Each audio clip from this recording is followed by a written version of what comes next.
welcome back to my channel, and today I have another anti-haul for you. I seem to be doing these about once a month.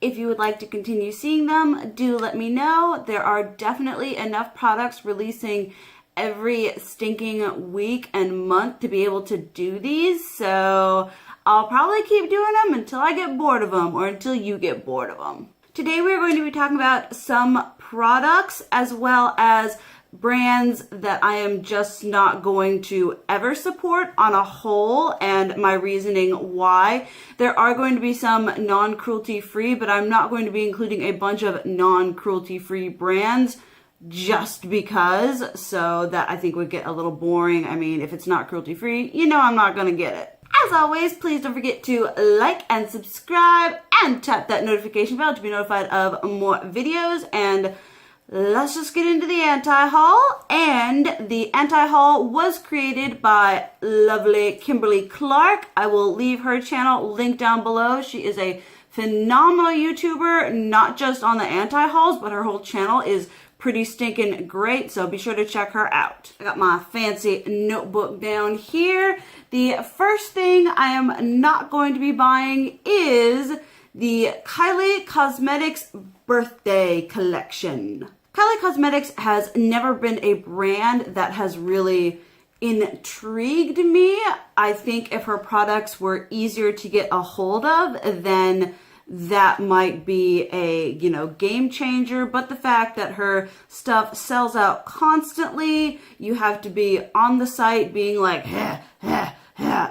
trying to get it. That's not very fun. Shipping is very expensive, and the brand currently does not do returns or exchanges. I think that is horrible business ethic, whatever, but those are just some reasons why I won't be purchasing anything from Kylie Cosmetics. Plus, I don't need to be lining her billion-dollar pockets with my hard-earned money. There are plenty other indie brands that I would rather support. For example, I know Jeffree Star lives a crazy, freakish, lavish lifestyle, but I like a lot of his products. I would rather put money towards that than I would Kylie. So her birthday collection doesn't excite me in any way. She's got an eyeshadow palette with some face products, some lip things, whatever. The only thing of her stuff that has ever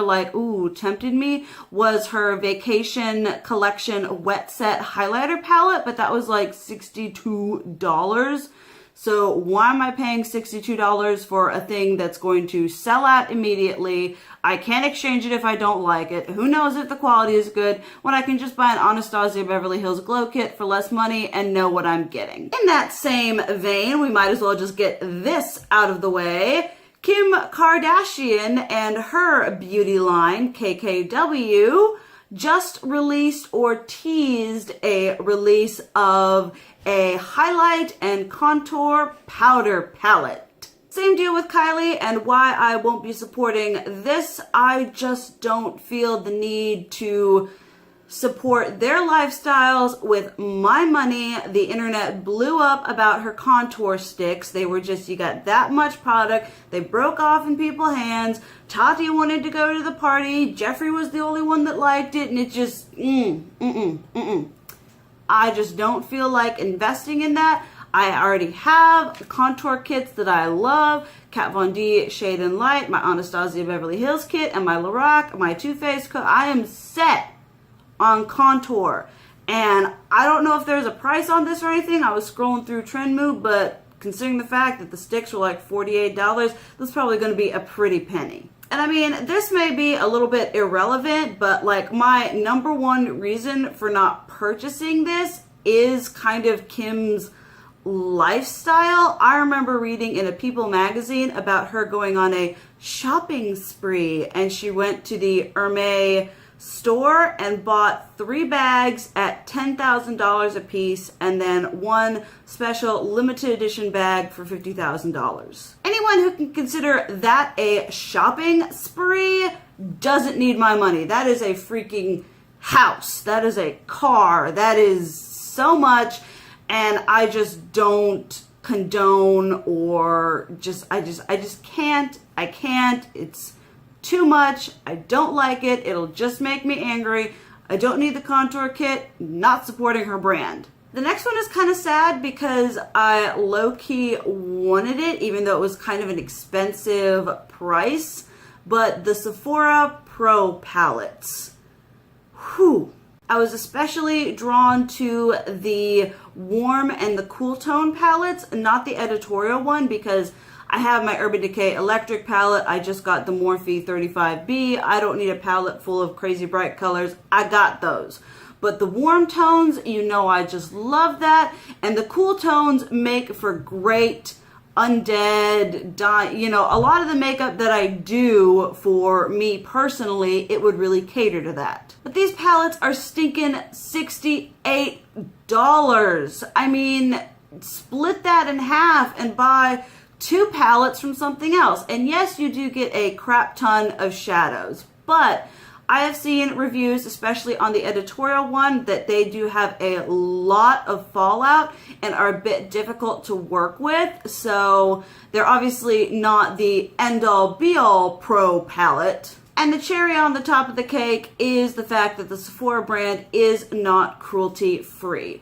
So the fact that they're so expensive, I mean, I honestly have cool tone palettes. I just bought the 2 Morphe 25A and 25B, and the cool tone version is identical to the Sephora palette, save for one bright red shade. In that same vein, I will not be purchasing the Sephora plus Moschino collaboration.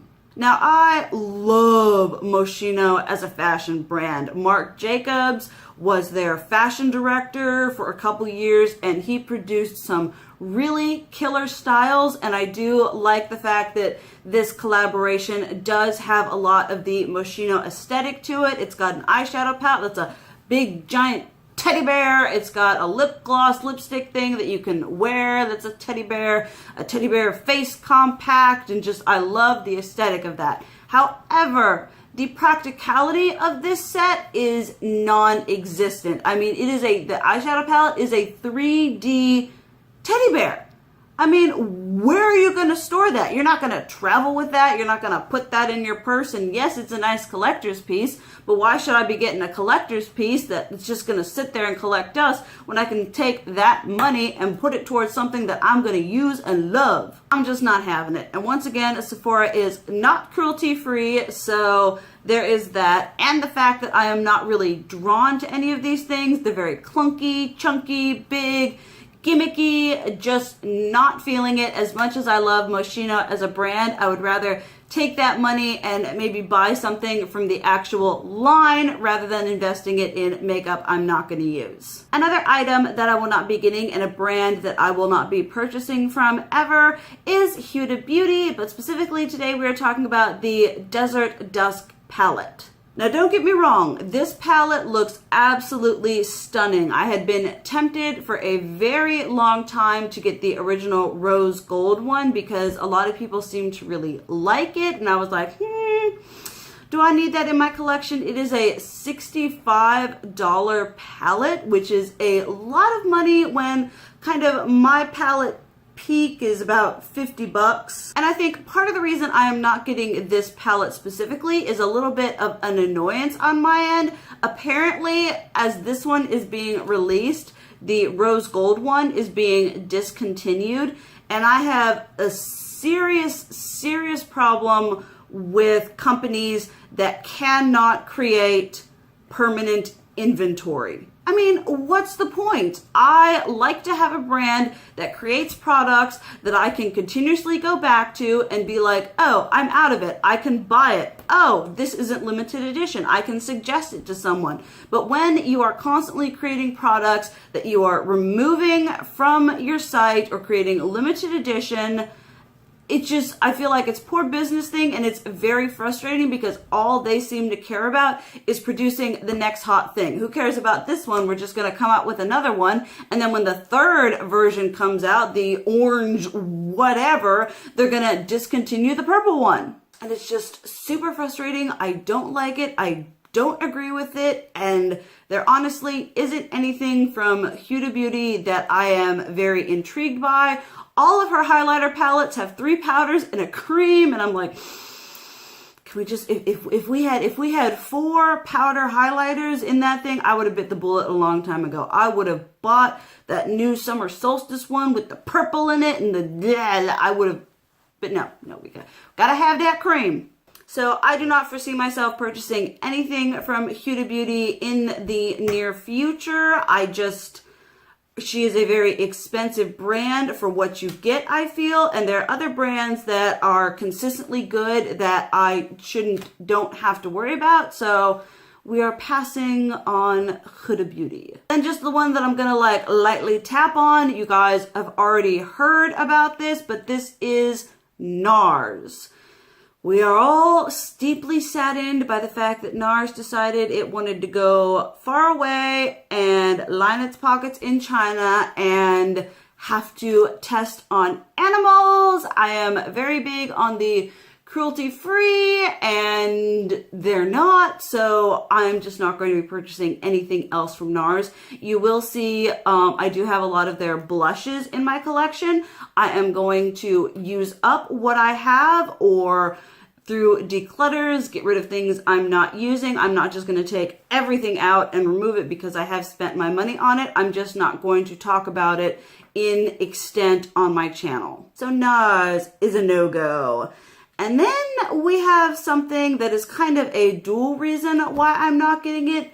It is the Benefit Beauty Influencer box, whatever. It's like $36.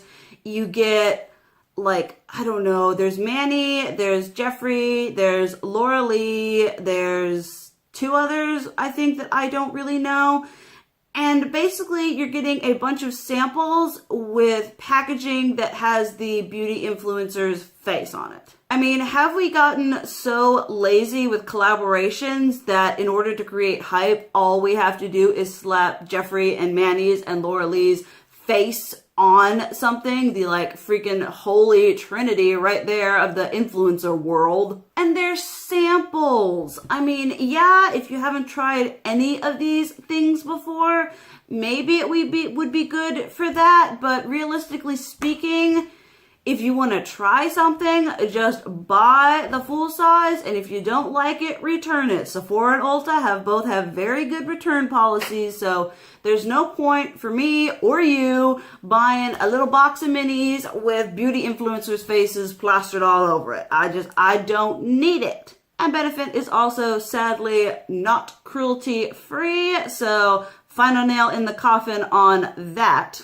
Then last but not least, we're going to talk about something that makes me sad because deep down I do kind of want it but don't need it. I mean, I don't need any of the makeup that I buy, but it would not add anything unique or special to my collection. How about that? And that is the new Lorac Unzipped palettes. They have like, I don't know, a seaside, a mountain, and it's a beautiful thematic, gorgeous packaging. I love the Lorac Unzipped formula. I have both the original Unzipped and the gold. But looking at these, they just aren't anything spectacular. I mean, I look at them and I'm like, yeah, I love Lorac. I love the Lorac Unzipped formula. But the colors just don't bring anything new or exciting to my collection. I'm sure I could find similar shades in my single eyeshadows, in other palettes. There is absolutely no reason for me to buy these except for the hype and the love for Lorac that I have. And there's one really cool toned one that didn't even do it for me at all, but the other two I was like, there's that purple and that one has a freaking red, but I have a purple, I have a red, I don't need a Lorac palette. And they're limited edition, which I'm like, can't we just add on to the Unzipped family? Can't we just, bring in more permanent products? No, everything has to be limited edition and just stupid. They're $42, which is a pretty good price. So if you don't have a lot of eyeshadows and you like the Lorac formulas, I think these would be a good buy for you. But for me, they're just a no. As much as I would like to, given to my Lorac addiction. There are other items that are coming out that I would rather have, so these are going to be a pass from me. And there we have my third anti-haul. Please let me know what you think about this. I am sorry, I am still working on how to do photos and crap. I am not tech savvy. My husband kind of is, but it's just not something that I have been able to invest a bunch of time in. YouTube is my hobby, not my full-time job, so I will work on it, and hopefully in future ones there will be pictures. Thank you guys so much for watching. Do let me know what products you're not going to be getting down in the comments below, and let me know if you plan on purchasing any of the products that I mentioned and why. So thank you so much for watching. I love you, and as always, keep it real. Mwah!